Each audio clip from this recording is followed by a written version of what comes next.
अस्सलाम वालेकुम my YouTube family, welcome back to my YouTube channel. कैसे हैं आप सब? अल्हम्दुलिल्लाह मैं बिल्कुल ठीक हूँ।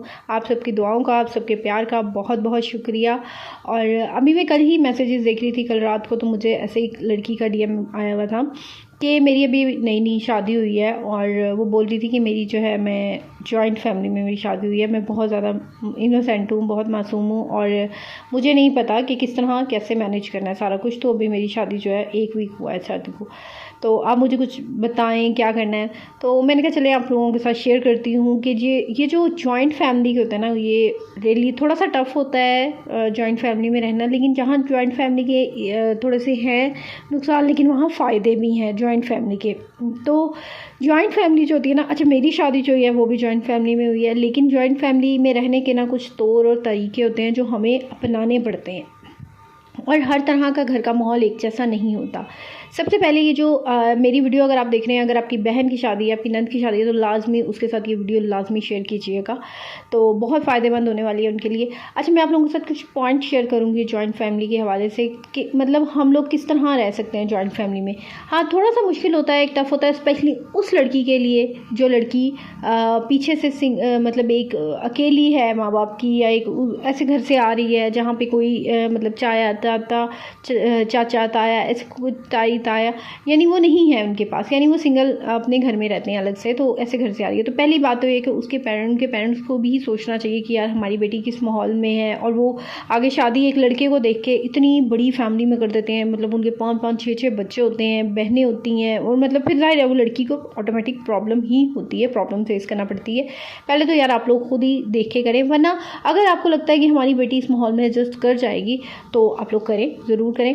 लेकिन वही बात है, लड़की को भी थोड़ा सा आपको समझा के भेजना चाहिए। अब ये जो आजकल मैंने ये देखा है कि मैंने खुद बहुत ऐसी एग्जांपल्स देखी हैं कि यानी लड़की शादी करके जाती है, वहाँ जाके जी लड़की को होता है, देखिए आप एक अकेली बंदी हैं, आगे माशाल्लाह से पूरी फैमिली बैठी है, मतलब 8 9 10 लोगों की एक पूरी फैमिली है, नहीं है तो 5 6, मतलब वो पूरी फैमिली एक बैठी है।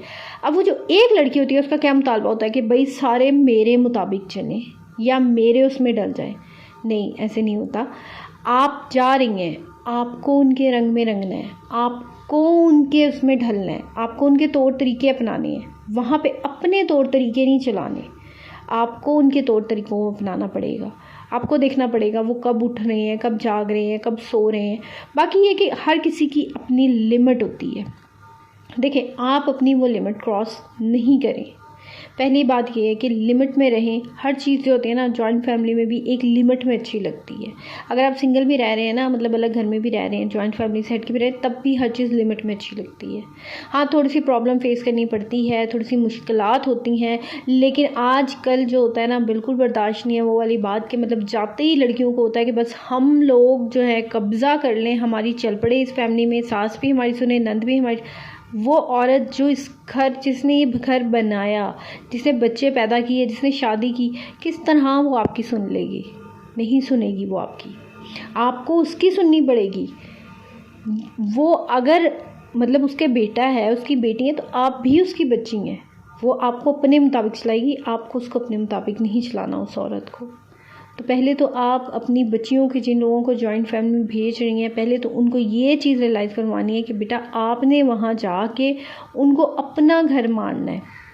अच्छा, जब मैं शादी करके आई थी तो मेरी नंद सुबह कॉलेज जाया करती थी और मैं सुबह उसकी वैन आया करती थी 6 बजे, और मैं सुबह 5 बजे उठती होती थी उसके लिए नाश्ता बनाना, उसको उठाना। तो वो जाती होती थी, कभी कभी मुझे उठाना भी पड़ जाता था, लेकिन मोस्टली वो खुद ही उठ जाती थी। तो यानी कि उसके लिए नाश्ता बनाना, उसको फिर, तो इसमें कोई बड़ी बात नहीं है। अगर आपकी एक उस घर में अगर एक लड़की कॉलेज जा रही है, उस घर में अगर कोई लड़का कॉलेज जा रहा है, तो आपका फ़र्ज़ बनता है उठ के उसको नाश्ता बना के दो। और आप हमारे यहाँ पे एक चीज़ आ गई है कि भाई इस्लाम में ये चीज़ है कि औरत पे ये ज़िम्मेदारी नहीं है, औरत पे नहीं है ज़िम्मेदारी सास ससुर को करने की। लेकिन अब इस चीज़ को पकड़ के बैठते हैं। अच्छा, बाकी चीज़ों में इस्लाम नहीं याद आता, लेकिन यहाँ पे औरत को इस्लाम याद आता है और मर्द को 4 शादियों में इस्लाम याद आता है। मैंने ये चीज़ देखी है, मैंने जहाँ तक ऑब्जर्व किया है, औरत को जो या ज़्यादातर हमारे यहाँ पे 80% 90% औरतों को जी यहाँ इस्लाम यहाँ याद आता है, भाई इस्लाम में तो ये चीज़ है ही नहीं। तो देखिए आप उनके लिए इंसानियत के लिए कर रही हैं, अखलाकतन कर रही हैं, अपने हस्बैंड की वजह से करिए। अब एक चीज़ अगर आप देखे जाएँ कि इस्लाम में क्या है कि मैंने शौहर है उसको सजदा, अगर खुदा के बाद किसी को हुक्म होता तो वो शौहर को होता ना सजदा करने का हुक्म। तो ये जो हमारा शौहर है जो हमें ये हुक्म देगा, हमें तो उसकी तकमील करनी पड़ेगी ना। तो हमारा शौहर हुक्म देता है भाई तुमने मेरे माँ बाप का, बहन भाइयों का करना है, लेकिन यहाँ पे हम क्या कहते हैं, नहीं भाई हमें तो इस्लाम में तो ये चीज़ जायज़ ही नहीं है। तो खैर यहाँ पे हम कोई इस्लामी उसकी नहीं, लेकिन बट मैं एक थोड़ा सा बता रही थी आपको कि यहाँ कहाँ पे जो है हम लोग इस्लाम को इस्तेमाल कर लेते हैं जहाँ पे। तो मतलब देखिए, आप अगर अपनी बेटी को भेज रही हैं तो वहाँ आप ये मत कहें ठीक है, ये जो देवरानी जेठानी की ये रिश्ते होते हैं ना, इन रिश्तों को भी एक लिमिट में रखें। मैंने देखी अब जो छोटी उम्र लड़कियों की शादी करते हैं ना, जब वो जॉइंट फैमिली में जाती हैं वहाँ पे आप देखती हैं देवरानी है जेठानी है, मतलब वो आप उससे दोस्तियाँ लगाने की लग जाती है। देखिए अब आपका रिश्ता चेंज हो गया, आपकी शादी हो गई है, एक चीज़ लिमिट, अगर आप लिमिट में रहेंगे ना उनसे, मैं यकीन मानती हूँ कि यार कभी भी लड़ाई झगड़े नहीं होंगे, आउट ऑफ लिमिट हो जाएंगे। हाँ, अगर आपको लग रहा है कि अगली बंदी ज़्यादा ही कुछ हो रही है तो ठीक है, उससे फासला कर लें। हर घर में होते हैं, मैं ये नहीं कह रही लड़ाई झगड़े एक दफ़ा दो दफ़ा होते हैं, बट कोशिश करें उसके बाद नौबत ही ना आए। मैंने आपको एक वीडियो मैंने इससे पहले बनाई थी नेगेटिव पीपल के बारे में, अगर आपने वो वीडियो मेरी देखी है कि यानी नेगेटिव लोगों से दूर कैसे रहना है, तो ये उसी पे है, यानी इग्नोर। ठीक है, अगर आपने जॉइंट फैमिली में रहना है पहले तो आपने सीख के जाना है घर से इग्नोर करना। अब इग्नोर करने का ये मतलब नहीं अगर आपको कोई चाय बनाने को कह रहा है या आपको कोई काम करने को आप उसको इग्नोर कर दें, नहीं। मैंने कहा है नेगेटिव पीपल को इग्नोर कर रहे हैं, जहाँ आपको लगे आपके बारे में कोई गलत बात है उस चीज़ को इग्नोर करना है।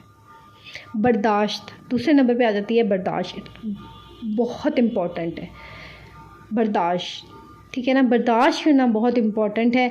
तीसरे नंबर पे आ जाती है ये जो हमारे माशरे में सबसे बड़ी बात हमारे यहाँ पे होती है कि यार हस्बैंड से उसकी बहन उसकी माँ की बुराई करना, उसके भाई, यानी क्या क्या मिल जाता है। अच्छा यहाँ पे समझती हैं शायद हस्बैंड हमारे कब्ज़े में और वो सुनता है, नहीं। देखिए आप अपने भाई बहनों की बुराई सुन लेंगी, नहीं सुन सकती तो फिर वो बंदा इस तरह, जो बंदा उनका है, उनका खून है, वो किस तरह सुन लेगा। तो आप लोग ट्राई करें, कोशिश करें कि यार पहले तो ये है कि जाते ही बुराइयां और ये वो इन चीज़ों को मत करें। इन चीज़ों को अगर आप जितना डिस्कस करेंगे ना, आप देखिए जब आपका एक रूम होता है ना, उस रूम के बाहर झगड़े छोड़ दें, उस रूम के अंदर ना आपने अपनी सास को डिस्कस करना है, ना आपने अपनी नंद को डिस्कस करना है। आप सिर्फ अपने और अपने हस्बैंड के फ्यूचर के बारे में, उनके बारे में सिर्फ उनको डिस्कस करें, अपनी बातें डिस्कस करें, ना कि आप बाहर के हालात अपने रूम में। जब बाहर वाली बातें रूम में आ जाती हैं ना, वो बेड पे बैठ के डिस्कस होने लग जाती हैं, तो यकीन जाने इतना काम ख़राब होता है। मैं कहती हूँ मामलात ख़राब होने लग जाते हैं और बाहर वाले बंदों को कोई फ़र्क नहीं पड़ता, लेकिन ये जो मियाँ बीवी का रिश्ता है ये यहाँ पर आके ख़राब होना स्टार्ट हो जाता है। तो सबसे पहले तो आपने जब इस रूम में आना है ना, अपने बेडरूम में दाखिल होना है, तो उस दाखिल होने से पहले बाहर सारी जो गिले शिकवे वो बाहर छोड़ आनी है। आपने रूम में आके वो नई चीज़ लेके आनी, वो टेंशनें, वो गिले शिकवे, वो बातें जो आप लोगों को चुभ रही हैं, वो सारी बाहर छोड़ आनी है। आप एक अपने पार्टनर के साथ जब एक कमरे में आ जाएंगे तो उसको चीज़ को डिस्कस नहीं करना, ठीक है। पहली तो आप अपने जिनकी शादियाँ उनको ये समझाएं कि भाई अपने बेडरूम को बाहर की बुराइयों से पहले तो पाक रखना है। इसका यही हल है कि यार आप डिस्कस ना करें। देखिए मैं जब मेरी शादी हुई थी तो कहीं ना कहीं मैं भी थोड़ा बहुत ये काम करती थी कि यार उसको डिस्कस कर लिया उसको, लेकिन जब मैंने ऐसा रियलाइज़ किया कि यार नहीं, इनको डिस्कस करने से क्या होगा, हमारे बीच में ही दूरियां पैदा होती हैं, हमारे बीच में बदगुमानियाँ होती हैं, हमारे बीच में ही गलतफहमियाँ पैदा होती हैं। तो जब इन बातों को आप छोड़ने लग जाएंगे ना, तो रिश्ता इतना खूबसूरत बनता जाएगा, रिश्ता इतना निखरता जाएगा, आप देखेंगे। तो मैंने इन चीज़ों को छोड़ा, मैंने इन चीज़ों को छोड़ने लगी, मैंने उस लोगों को डिस्कस करना छोड़ दिया अपने पार्टनर के साथ, वो कैसा है, वो ये वो ऐसा, अपनी लाइफ पे तवज्जो देने लग गई, अपनी ज़िंदगी को देखने लग गई, अपनी और अपनी लाइफ पार्टनर की ज़िंदगी को किस तरह मज़ीद बेहतर करना है उसे देखने लग गई, बच्चों की तरफ तवज्जो आ गई। लेकिन उन लोगों को जब मैंने डिस्कस करना छोड़ा तो ज़िंदगी और ख़ूबसूरत हो गई, रियली। तो मैं यही कहती हूँ कि नेगेटिव लोगों को डिस्कस करना छोड़ें, आपकी ज़िंदगी खुद ब खुद आसान हो जाएगी। हाँ, वो आपको डिस्कस करते रहे, कोई बात नहीं, होता है दुनिया में, हर बंदा डिस्कस होता है, हर बंदे पे बात होती है, अब वो करते रहे, वो उनका फेल है। लेकिन आप लोगों ने कोशिश करनी है कि हम मत करें। तो ये असूल होते हैं, कुछ बेडरूम के असूल होते हैं, कुछ रूम के असूल होते हैं शायद जिन्हें हम फॉलो नहीं करते। अपने पार्टनर के साथ रहने में भी, जो कमरे में रहने का पार्टनर के साथ जो होता है ना, वो भी कुछ तौर तरीके होते हैं। तो ये कि बहुत सी बातों में खामोशी इख्तियार करना बेस्ट है।